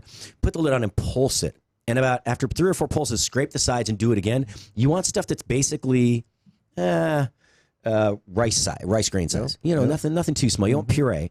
But I'm telling you, put that in the fridge. Put it in a bowl with a little plastic wrap over it or whatever. Don't put it in a plastic bowl because you'll never get the odor out. Right. It's like microwaving your spaghetti in a plastic bowl. You're not offending me though when you're keeping like that kind of garlic odor into a bowl. I'm okay with that. Yeah, well, you can. You just put. I don't. But I get what you're saying. If you don't want it to smell like garlic, then and you don't want to turn red from the spaghetti sauce, then just don't heat it in that plastic. So, what are your thoughts on mixing sauces, like a red sauce and a white sauce for roses? It's an American thing. It's something that we do. It is an American thing, and there's nothing wrong with that. What I really like to do is add a little pesto into a white sauce. That's because I'm telling you, pesto. There's something about toasted pine nuts and the basil and that Parmigiano Reggiano. Especially if you're using a Parmigiano Reggiano. Or Parmesan. Parmigiana Reggiano. Thank you. I was feeling it, brother. I was feeling it the whole time. I don't know. I don't speak Italian. Just forget it. Doesn't matter. I can say it in German and Japanese, but not Italian. But that is one of my favorites. And, okay, I got to ask you, deep dish or New York style or Neapolitan? It's always New York style. Okay, No, thank it's you. it's never deep dish. We have a winner. Ding, ding, ding. I got good friends of mine, the Gambino family in the Twin Cities. They own a bunch of pizza shops there. They brought the Jersey Philadelphia style pizza. The pizza's bigger than your freaking head. Exactly. You know, the slices. Yeah, the slices. And that stuff is so good. The fresh mozzarella when they're and you got to fold that pizza in half and you got to let that grease drip out. And that's of it the thing. before So you that's even the key start because eating. otherwise Yep. it gets on your clothes. And That's you know right. the reason you fold it in half is after that first bite. Yep. Now you have the crust to protect the roof of your That's mouth, right. and you can eat it while it's hot. And that's a trick that nobody teaches you. Yep. They're like, don't fold it in half. It's like, yeah, well, You fold it in half. I can eat this while you're waiting for yours to cool. You just enjoy. I'm going to be honest with you. When I get the pizza up, when I just if I do takeout or whatever and I get a regular pizza from Savoy's or whatever and I get the square pieces, I still fold them in freaking half. Do you? Yeah, That's funny. absolutely. Or I sandwich them. I'll get 2 pieces and I'll put them on I've top done and that. then Well, like that's a a sandwich. when I used to buy the big chain pizzas Yep. when I was a teenager. I'd still do it that way because I want to eat it now. I'm not going to wait. Pizza's a fantastic food. So I was talking about, people are saying, what's worse, McDonald's Big Mac, or I don't know if you heard us talking about this earlier, but Big Mac or pizza. I'm like, well, it's not that either's worse for you, right? Now, pizza's probably better ingredients. Sure. But they're about the same number of calories, a slice of pizza and a Big Mac, but nobody eats 6 Big Macs at a sitting. Right. And so it's more about intake and not about the which is better for you. I know, dude. I'm. You know what? There's a place. Is it the Big Joe's or Big? There's a pizza chain around here. It's they're from the Bronx. The Bronx. And they have good pizza. So, It's pretty good pizza. I was thinking about, when I had Stucci's, I was going to open up a pizza joint. And I actually started considering. Best food cost. Dude, I'm telling you, it don't get any better than that. It really does. It's a low end. Your bottom line is fabulous, with your food costs. But I was going to import my water from New Jersey. Uh-huh. Yeah, So you know that what? So people don't realize the water makes a big difference in the dough. That's right. It really does. The number one booming business after recreational marijuana went legal in Colorado, pizza places. Delivery pizza places. So there's that convenience thing again. People these days, they're looking for convenience, less effort into eating, and I'm guilty as it can be. As I order out all the time. I order So pizza. do I. Well, I do because A, I don't have a kitchen here, and B, cooking for one sucks. Right. No, it doesn't. I'm not as motivated to feed myself as I'm to feed other people. Now, if I'm working on an idea, I'll stay up all night and try 16 versions by myself till anybody sees it. Right. But what you just said carries a lot of weight because there is in what we do. I'm not nearly as educated and with the background as you have. But dude, I just make it up. I understand, but cooking for people and watching people enjoy I cooked for my own wedding. We had over 250 people for my wedding. It was all 100, me and my mom.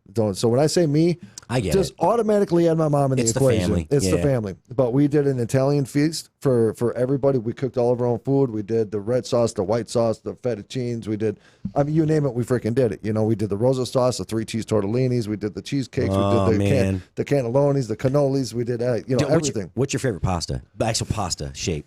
I'm a big rigatoni guy. You're man after my I Yep, like me too. I'm a big rigatoni guy just because it's not as messy as spaghetti. Well, it also it holds the sauce too. It does. You have to. And big fail is when they'll do a limited. We used to do limited menus for the kids going to prom. Sure. And they always put spaghetti on the menu. I'm like, no, man, just make it rigatoni or penne or something like that. Mustardellas. Oh, baked rigatoni. I love baked rigatoni. Oh, my sister Karen, she used to. That was her signature dish. Karen, I love you. Oh, by the way, my sister Gaylin's birthday was the other day, and my daughter graduates from high school this weekend. Bailey, you're a sweet young lady, and you're very brilliant. You and your brother too. Damien, you're no schlacker. But I love you very much. Congratulations. That's and, awesome. Good luck at university. And yeah, she's boy, life just goes that quick. She's a young, very beautiful lady. She's gonna do well. My son has 1 year left, and it just you question all the time because we get caught up in the matrix of life, And one day they're babies in diapers, and the next day they're graduating. It's crazy, huh? It is crazy. It's happiness and sadness at the same time. Oh man, I spent most of my time traveling around opening restaurants. I remember came back one time and she hid from me because I'd been gone for like 3 months to Ecuador, and I was like, wow, that's a powerful statement right there. So are you ready to open another one? You know what? You're done with it. Dude, no. We're going to talk about, can you stay a little longer in the next segment? We have to. Well, hold on. So we'll talk about real quick. So there's a fallen star, another meatball. Another meatball. No, Mari Batali, man. He's, oh, yeah. Look, he got caught up in the Me Too movement. And I know, is he a friend of mine? No, I know people within the company. I know him. I've met him. And, look, everybody can be a little douchey on occasion, and a little bougie at the same time. But they have charges now in Boston. They they're trying to get jail time, and look, what they are stating, I'm pretty sure.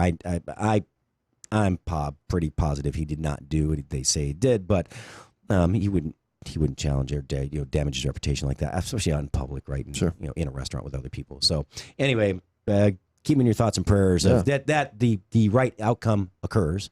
And but yeah, man, somebody's got to step up and take over. Hey, look, as the doc once said, the good thing, when Anthony Bourdain passed, he goes, everybody moves up a chair. That's a lot of truth to that. Paul Bocu's passed. The whole world moved up a chair when he passed. But I like operations, man. I love it too. I don't even mind the daily grind. It's taxing, but at the end of the day, I feel like I did some good. We when in this industry that we're in, we always have on our mind what we're going to talk about the next day. In the restaurant industry, you always have your mind when you're going to get that next phone call or some chaotic event that's going on in your industry. The sound of money and exasperating. Every time that printer goes off, your blood pressure goes up. Anyway, hey, Rocky, thanks for coming in, man. Brother. You're welcome. Anytime. You can call anytime, too. Thank you so much. I appreciate you having me on. All right, we'll go drink some more. Let's do it. All right, thanks.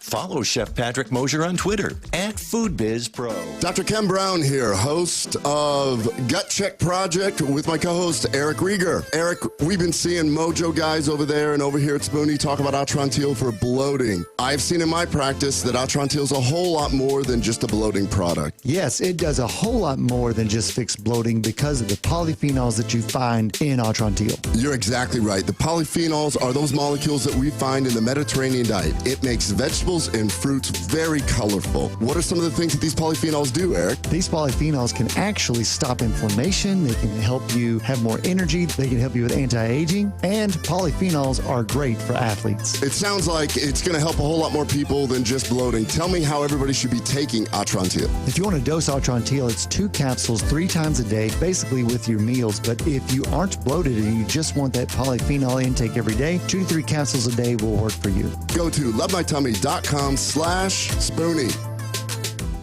Take the pain out of ordering your diabetic testing supplies with Diathrive. Diathrive ships the testing supplies you need directly to you when you need them. Best of all, with plans starting as low as $8 a month, Diathrive is probably going to cost you less than what you're paying today. Diathrive is so convinced that you'll love their service, they're offering your first month of supplies free. Simply type the code DOC, D-O-C, at checkout. Diathrive.com. That's D-I-A, thrive.com.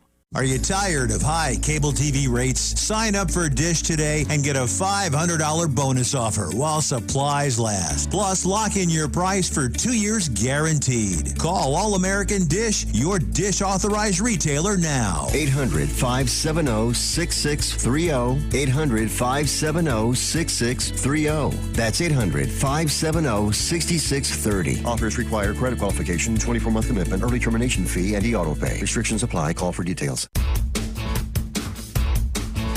And welcome back. It's the final segment on final Friday of, this week anyway. And we're going to get right to it because I know Cheryl Heisler is actually not in Chicago today. She is you're in Missouri on Baby Watch.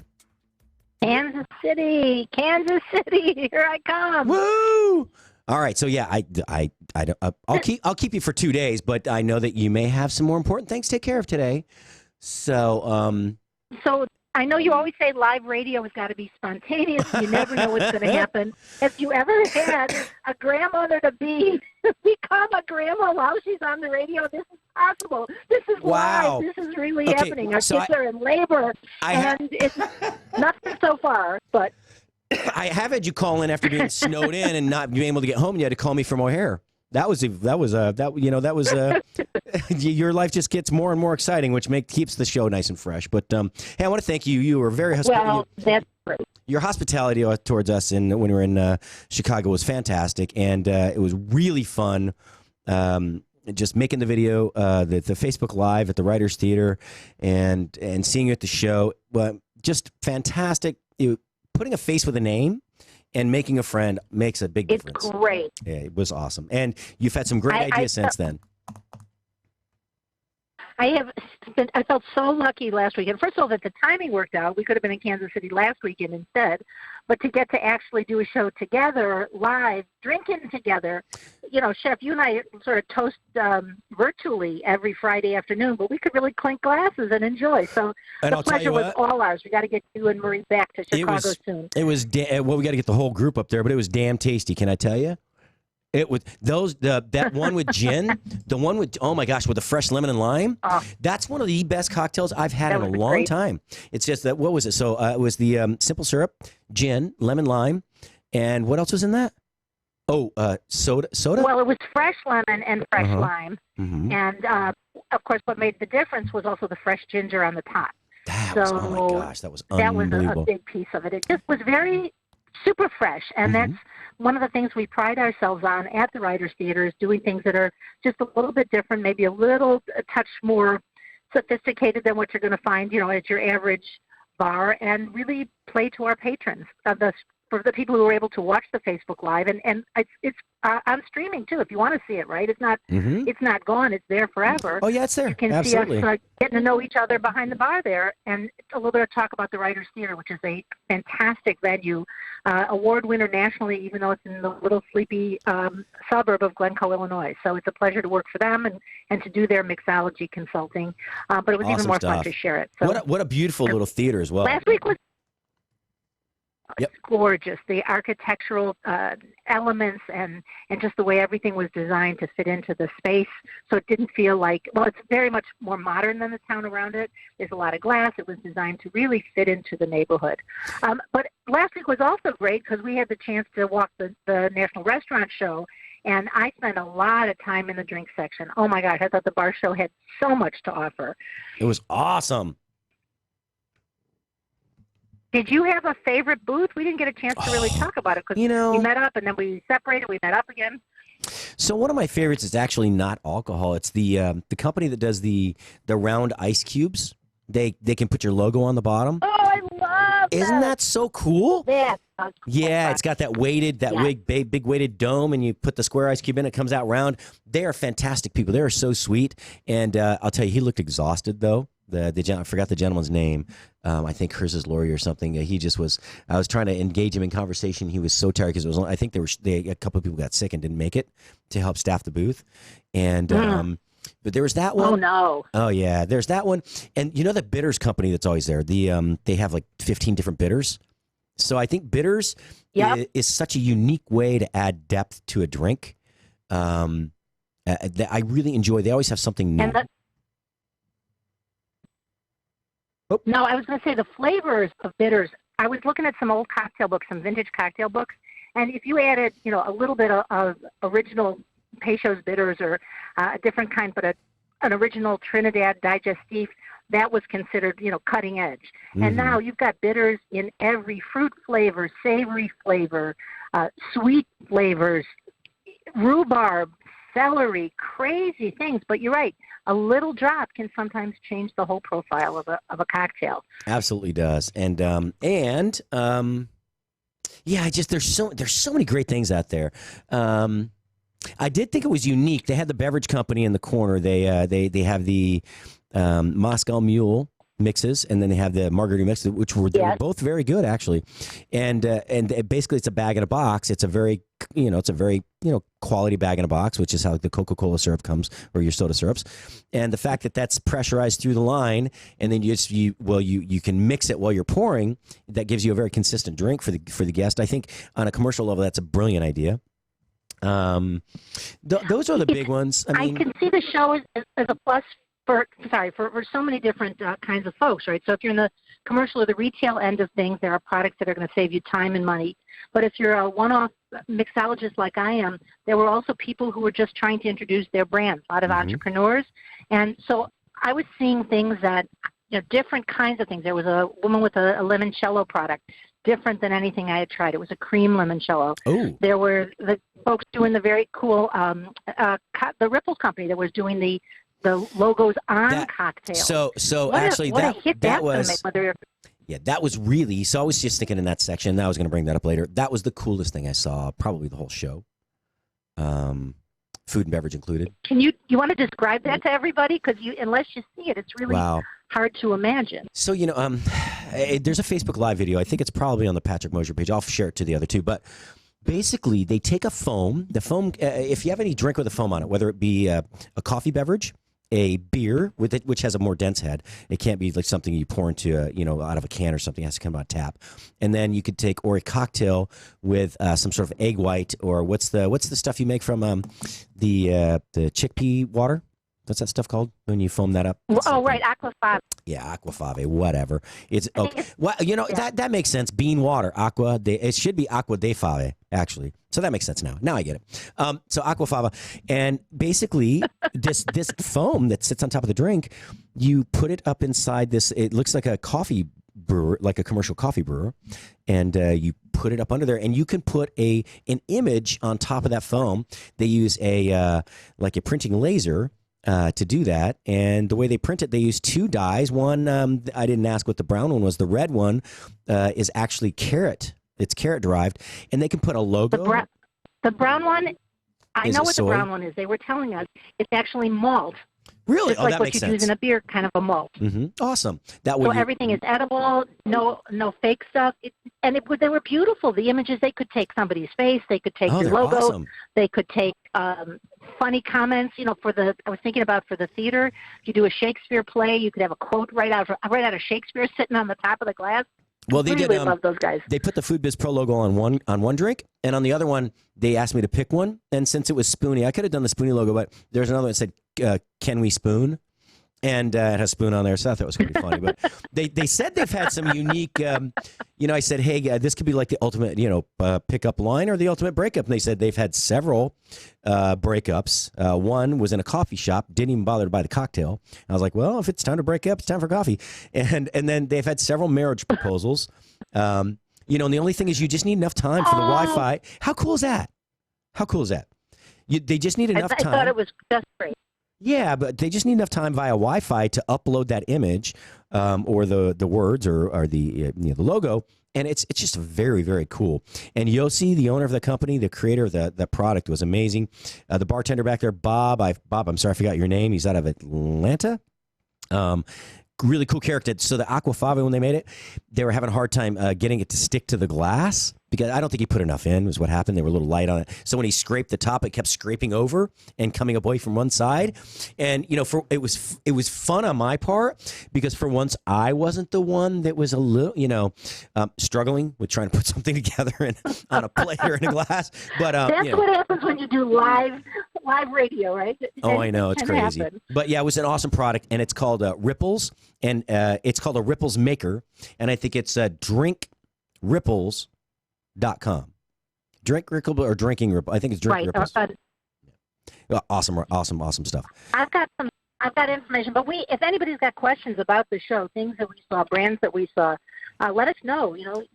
Let us know through Facebook, through Spoony. It was fantastic. We will be happy to share, because it was a terrific show. So that's looking backwards. I think we also have to look ahead, right? It could be a big week. Is there something you want to ask me? Oh, yeah. Well, so it is Memorial Day weekend. A lot of imbibing this weekend. What are we drinking? Instead, we've changed it up a little bit, folks. It's now, what are we drinking this weekend, so we can focus on one quality craft cocktail per week. We figured that if it's as good as all of our tastings have been, you don't need just one day. You got to drink it the whole weekend till it becomes habitual. So you say, that's a drink I got to have again. So this time we're going to give you the recipe. We'll go through it a little bit slower, and then feel free to make a whole pitcher of them to last you the whole Memorial Day weekend if necessary. Exactly. In answer to your question, this Memorial Day, we are... because I think it finally is summer. It hit 80 degrees in Chicago. It's 90 degrees already in Kansas City. We need something that's going to chill you down, and I call this one a truly better 3G network. And for those of you who know me, I'm fairly low tech, so I know 4G, 5G's around. 3G was a joke to myself, because what makes this drink great are three of my favorite G's: Pinot Grigio, fresh squeezed grapefruit juice, and gin. But not just any gin. Even though I didn't meet these guys at the show, I got the pleasure of tasting a fabulous product by the people at the Missouri River Distilling Company. They have a beautiful line of spirits, sipping spirits, mixing spirits, but the one in particular that I fell hard for is their Barrel River Rose Gin. So it's an aged gin. It's got kind of a light brown color, and that gets its color and some of its flavor profile from the barrel.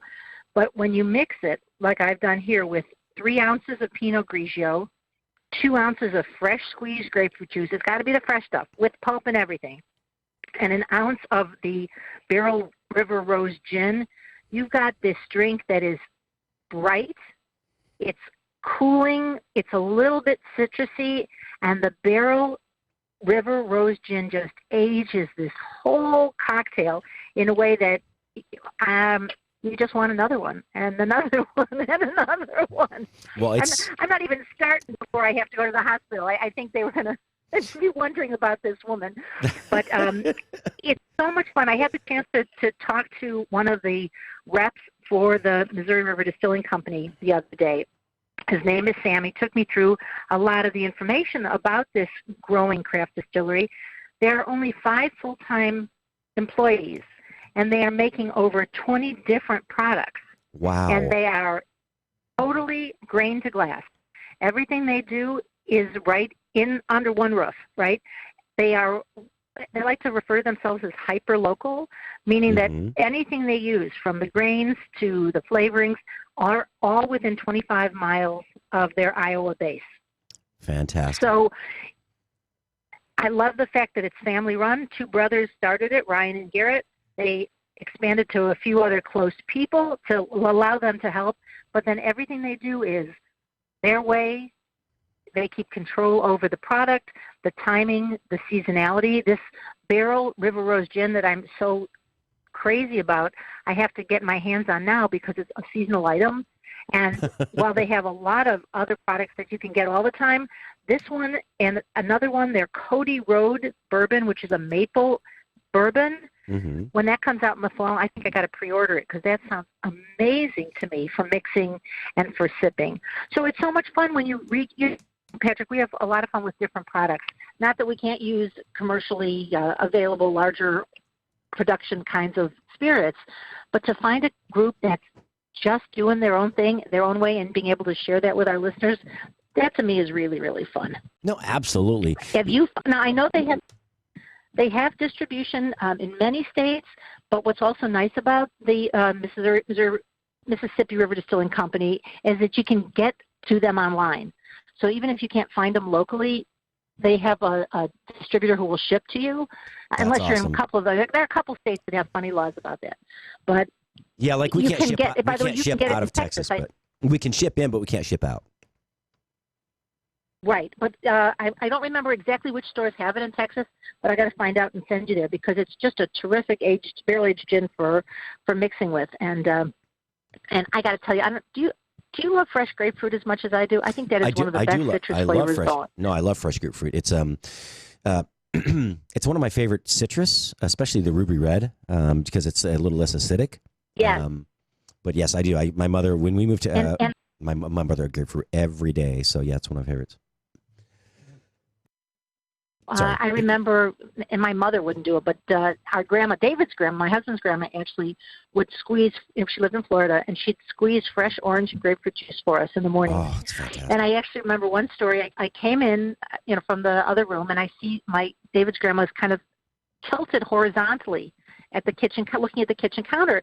I thought she hurt her back. I said, Grandma, are you okay? She says, I just want to make sure I give you guys exactly the same amount. I don't want you to think that I'm favoring my grandson over you. Oh, I have to. Beautiful. How sweet is that? I'm going to be a grandma. I need to remember stories like this.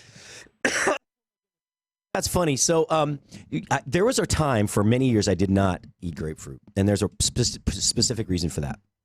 I had some brief stints in hotel kitchens, and you do your breakfast, room service, and whatnot, and everybody has segmented grapefruit, right?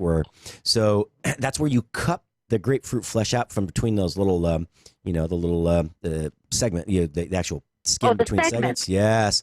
And so you've cut the top and the bottom off of it, and then you have to peel it, and then you take a knife and you cut each little segment out. And I'd have to do like a case of those a day, or more, sometimes two. And it's like anybody's worked in a hotel before. You're either baking trays of bacon, hundreds of trays of bacon, or you're segmenting hundreds of grapefruit. It's I think there was a period of like 3 or 4 years I didn't do anything grapefruit. But then I went back. I had a recipe. I had a version of grapefruit that I hadn't had in a long time, which was bruleed grapefruit. So you take that half a grapefruit and you cut the segments free inside the, you have to get the grapefruit knife to cut them loose. I just use a steak knife. It's easier. Then you take and sprinkle, I just dry the top just a little bit. Don't squeeze the juice out. Just dry the top and sprinkle a good sugar on top. I just use it's a finer sugar, almost like castor sugar, right? But not powdered, and then you not a brown sugar. Why do I?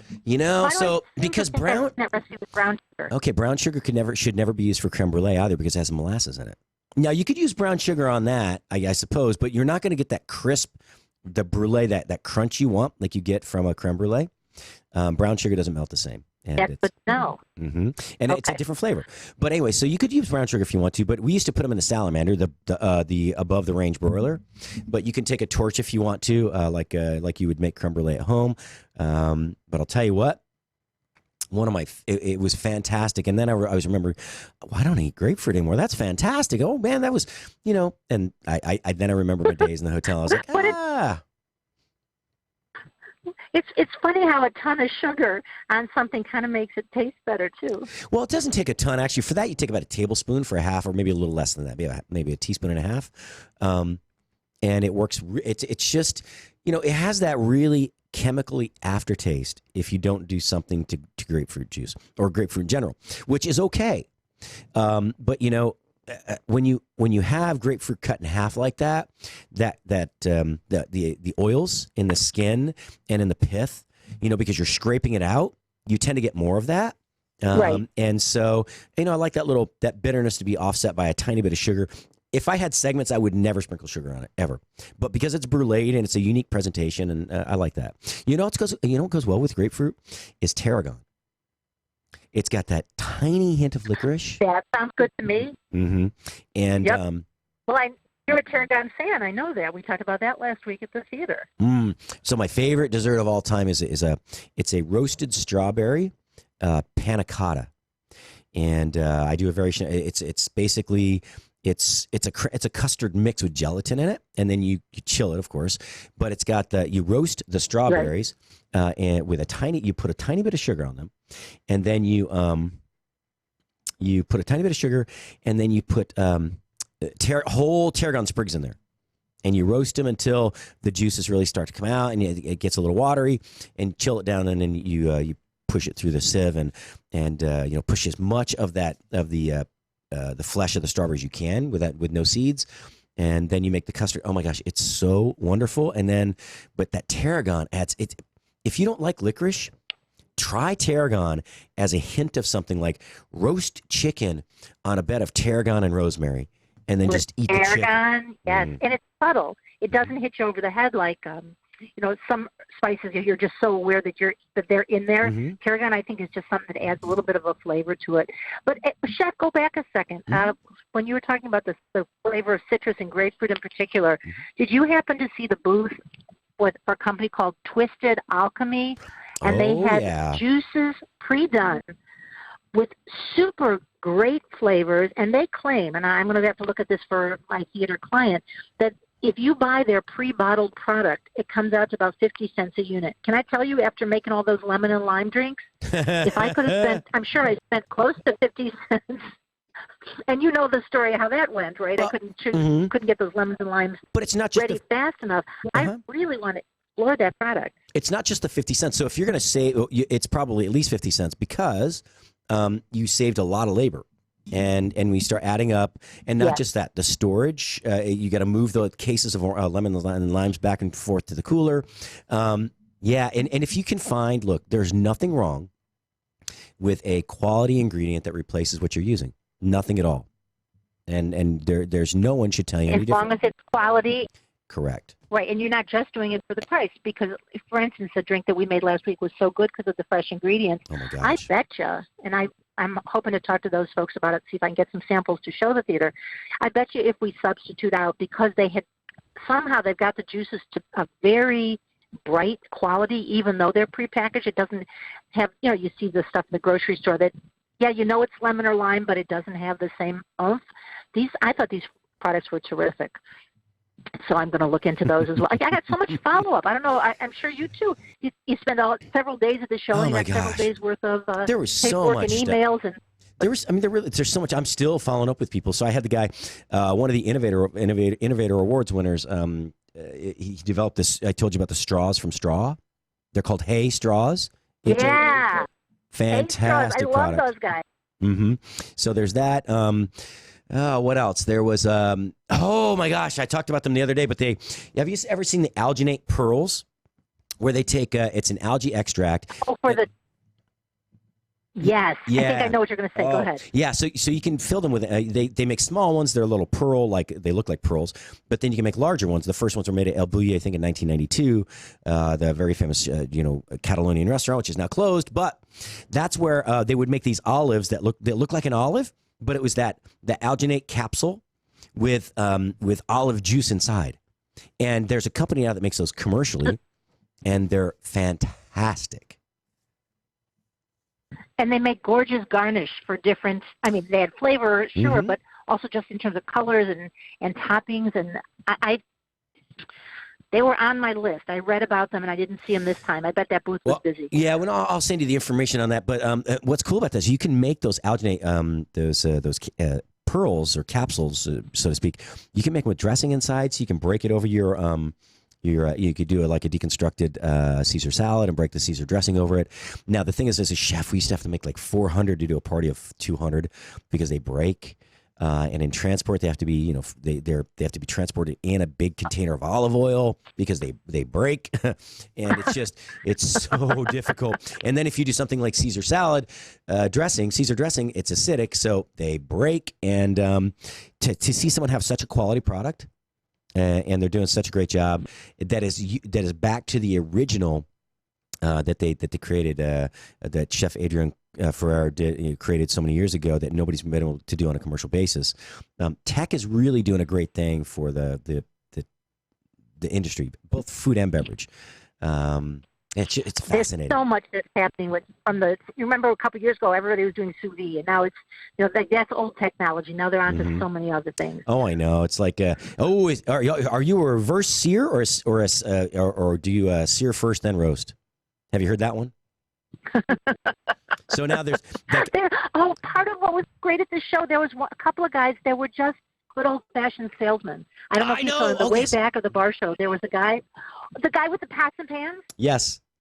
Was that the go ahead. Was that Go ahead. would you remember which one it was? It was shit. Say again? Was it the non-stick one?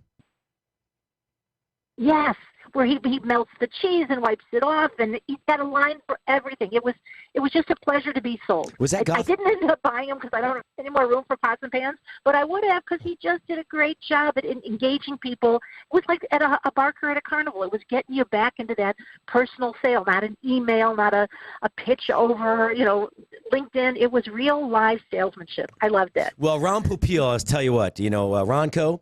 Hey, remember the Mr. Microphone? The guy driving down the road in his Corvette. Hey, good looking. I'll come back to pick you up later. It was a wireless microphone that you just dialed into whatever station the frequency. Well, Ron Popeil, Ronco, the founder of Ronco, with a rotisserie chickinator or chicken rotisseinator or whatever. He had so many things. Mr. Popcorn, or I don't know what. They had thousands of gadgets, right? They changed. More than you can count. Well, what's cool is they took that old style hawking style sales technique that they used at the hawkers in the alleyways of carnivals and festivals. They took that to a level that made it really acceptable. I mean, fantastic. I love that. It's like watching slapstick comedy for me. It's kind of guttural, right? somebody who believes in it, and it's a pitch, but there's a little proof in the pudding for most of the products, all the products I saw at the show. Well, and that's why being there to watch it demoed and to taste and to touch. A lot of people think you can do business over the internet or you can just FaceTime with clients. Certain things, and maybe this is a little bit of my old-fashioned nature, but sometimes you want to touch it and see it and have it demonstrated and taste it. And so my hats are off to all the people who come out to those shows. It's not cheap. It's tough. You're on your feet 3-4 days, and then you have all the follow-up. But I was thrilled to be there and to see these folks. And I don't know, they're in the same room where the kitchen guy was. At the other corner was a gentleman selling Venezuelan rums. I don't know if you got to see him. He was really tucked away in a bad spot. And we did a whole flight of rums, from his nicest, lightest to his aged rum. I learned so much in that 15-minute window. Not only was it fun, and not only was he a great salesman, but I learned stuff about rum, about why rum is the most popular drink in the world, about different ways to produce rum. It was a really educational experience and delicious. Yeah, I did see him actually. I didn't get to taste the whole flight, but he had some amazing products. Rum I think is a very undervalued, underestimated beverage in the United States when it comes to the distilled beverages. It's so inexpensive a lot of times compared to most others. But Cheryl, we've burned another 28 minutes and 50 seconds. Can you believe it? I can, and I didn't want to say this, but I got a text saying that maybe I ought to head towards the hospital. Yeah, then why didn't you? Timing is everything. Yeah, well, go. Congratulations. Thank you so much. Thanks for your hospitality. Tell your lovely husband we say hi. And, thanks again from all the folks here at Spoony Radio, me, and just all of us, everybody we know. We love you. And, oh, my gosh, that was so much fun. Good luck. God bless you. Have a good weekend.